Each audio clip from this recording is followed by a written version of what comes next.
Ladies and gentlemen, dreamers and doers, visionaries and those still searching for their spark, thank you for being here today. Look around you. Every day, millions of people dream. They dream of becoming successful, rich, famous, powerful, respected. They dream of freedom. Yet only a tiny fraction, about 2%, ever reach the top.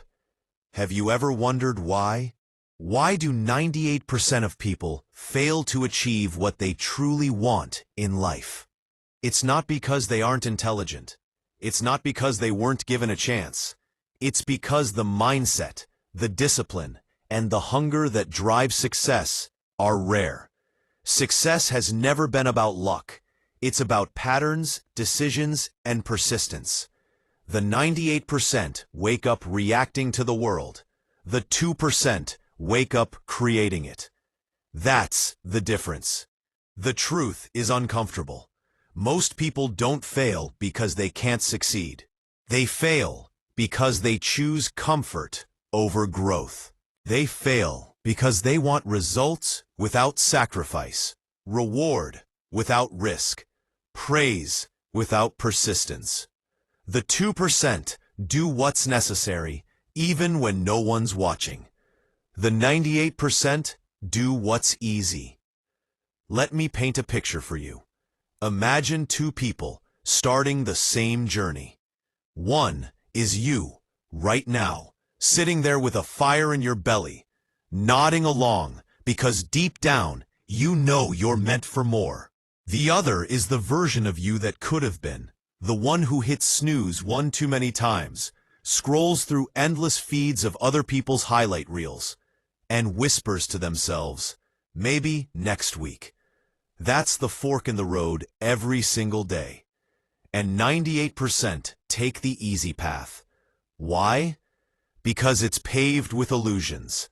Illusions of safety, of someday, of it's not my fault. But success? Oh, success is a wild, untamed beast. It doesn't knock politely. It doesn't wait for your permission. It rewards those who chase it with everything they've got. And today I'm going to unpack that for you. Not with fluffy platitudes or motivational memes, but with raw, real truths drawn from the lives of those who've walked the walk. We'll dive into the stories of giants like Bill Gates, Elon Musk, and more. We'll dissect why they soared while others stalled. And by the end, you'll not only understand the why behind the 2% versus the 98%, you'll have the blueprint to join the elite few. So buckle up. This isn't just a speech. It's a wake-up call. It's a mirror. And if you're ready, it's your launchpad. Let's start with the foundation, mindset. The 98% have a fixed mindset. They see the world as a place where talent is innate, where opportunities are handed out like candy, and where failure is a scarlet letter that brands you for life. They think, I'm just not cut out for this, or that's for people with more luck than me. It's a victim's lens, a comfortable cage disguised as reality. The 2%? They have a growth mindset, coined by psychologist Carol Dweck, but lived by every titan we admire. They believe abilities can be developed through dedication and hard work. Brains and talent are just the starting point. It's the grind that carves the masterpiece. Think about it. Every skill you envy in someone else started as awkward fumbling in a quiet room. But the 98% quit when it gets awkward. The 2% lean in. Take Bill Gates. Not the billionaire philanthropist we see today, but the scrawny kid from Seattle in the 1970s. Computers weren't household names. They were hulking beasts in university basements, costing more than most homes. While his classmates were flipping through comic books or sneaking beers, young Bill was sneaking into computer labs after hours. He'd bribe janitors with pizza or hide under desks to code until dawn. Why? Because he saw what others didn't. a future where software ruled the world. Gates wasn't born with a silver keyboard in his mouth. His parents were upper middle class, sure, but success? That came from obsession. He dropped out of Harvard, not because he was failing, but because he was too busy building Microsoft with Paul Allen in a dingy garage. They coded BASIC for the Altair 8800, a machine most people thought was a gimmick. Gates bet everything on it. He faced lawsuits, copycat competitors, and endless debugging nights that blurred into weeks. Fast forward, Microsoft becomes the backbone of personal computing. Windows powers billions of devices. Gates amasses a fortune that could buy small countries. But here's the key. Not the money, but the mindset. Gates once said, "Most people overestimate what they can do in 1 year and underestimate what they can do in 10 years. That's the 2% secret." Patience wrapped in persistence. The 98% chase quick wins. Lottery tickets, viral TikToks, get-rich-quick schemes. They burn out in months. Gates played the decade game. He iterated, adapted, learned from every crash and blue screen of death. Imagine if Gates had been in the 98%. He'd have graduated Harvard, landed a cushy job at IBM, climbed the corporate ladder to middle management, and retired comfortably but anonymously. Instead, he chose the unknown. He chose risk. And that's our first lesson. The 2% don't wait for permission. They seize the moment, even when it's messy. Now let's pivot to Elon Musk, because if Bill Gates is the architect of software empires, Elon is the mad rocket scientist redefining humanity's future. Born in South Africa to a turbulent family, Elon wasn't handed rocket fuel. He was a bullied kid who taught himself to code at age 10 on a Commodore VIC-20. By 12, he'd sold his first game, Blastar, for $500. That's not prodigy, that's hunger. Fast forward to the late 90s. Elon co-founds Zip2, sells it for millions. Then X.com, which morphs into PayPal, another multi-million exit. At 28, he's a multi-millionaire. Most people, 98% mind you, would yacht it up in the Caribbean. Buy a mansion, date models, call it a day. Elon? He plows every penny into SpaceX and Tesla. SpaceX, reusable rockets to Mars? Insane. Tesla, electric cars when gas was king and hybrids were a joke? Suicidal. The failures? Oh, they piled up like discarded prototypes. SpaceX's first 3 Falcon 1 launches? Boom. Literal explosions on the pad. Elon was down to his last 30 million, sleeping on the factory floor, divorcing, and staring bankruptcy in the face. Tesla's Roadster production, nightmarish delays, supplier betrayals, a near collapse in 2008. Elon borrowed money from friends to pay rent. He emailed employees, "If we don't get this funding, we're toast." But did he fold? No. He doubled down.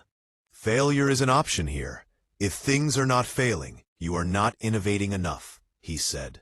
That's the 2% alchemy, turning leaden setbacks into golden breakthroughs. SpaceX now launches more rockets than NASA. Tesla's market cap eclipses Ford and GM combined. Neuralink, the boring company. XAI. Elon's stacking empires like Jenga blocks, defying gravity. The 98% see Elon's wins and think, lucky guy. They miss the scars, the all-nighters, the boardroom bloodbaths, the Twitter acquisition drama in 2022, where he nearly walked away, only to plunge in and reshape it into X. Why? Because the 2% don't fear the storm. They learn to dance in it. So why do 98% fail? Let's break it down deeper. First pillar, lack of clarity. Most people dream vaguely. I want to be rich or successful, but never define what that means. Is it $1 million or $100 million? Freedom from a 9-to-5 or building a legacy? The 2% get surgical. Gates envisioned a PC on every desk. Musk, multi-planetary species. Clarity isn't a nice-to-have. It's your North Star. Second, procrastination's grip. The 98% are masters of tomorrow. They'll start the gym Monday, write the book next month, launch the business after the kids are grown. But tomorrow never comes. It's a thief, stealing years. The 2%? If not now, when? They act imperfectly, but immediately. Zuckerberg coded Facebook's first version in weeks, flaws and all. It wasn't perfect, it was live. Third, fear of failure, that invisible handcuff. Society conditions us.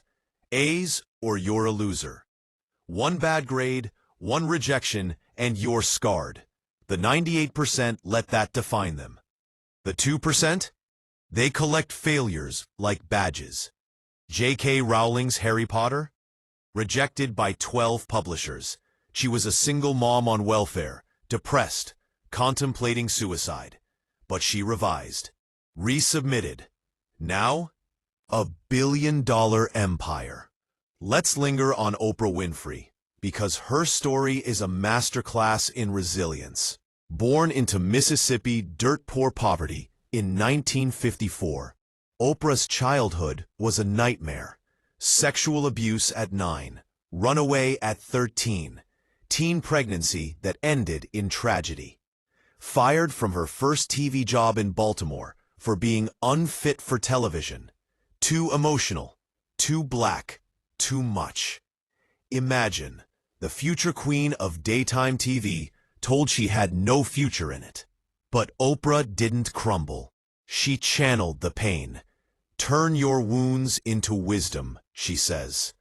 She moved to Chicago, hosted AM Chicago, turned it into a sensation. The Oprah Winfrey Show? 25 years, syndication gold, touching millions. From there, Harpo Productions, own network, a book club that launches bestsellers, philanthropy topping $400 million, net worth over $2.5 billion. But it's not the zeros that matter. It's the zero fucks given attitude toward adversity. The 98% blame the system. If only I had her opportunities. Oprah had none. She built them. Lesson: ownership. The 2% own their story, rewrite the ending. Now, sports for a pivot. Michael Jordan, the GOAT.